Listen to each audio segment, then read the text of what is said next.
Gaurkoan gobernu akordio baten berri ematera nator, akordio horren bidez, kanpoan dauden 19 komunitate nafarren ofizialtasuna eta lege maila aitortzen dira, gehienak beste autonomia erkidego batzuetan, baina baita 6 ere Argentinan, Kuban edo Frantzian daudenak hain zuzen ere.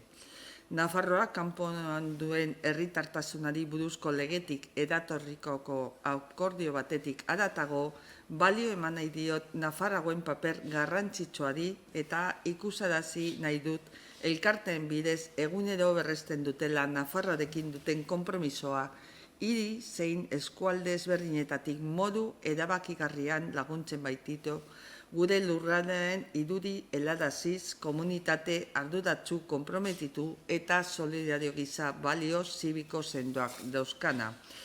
Akordio horiek Nafarroak kanpoan dituen herritarrei buruzko foru legearen barruan sartzen dira, kanpo ekintzako planean jasotako ardatzetako bati jarraituz, hau da Nafarroa munduan egotearen alde egiten duen ardatzari jarraitu. Gobierno de Navarra. Nafarroako gobernua.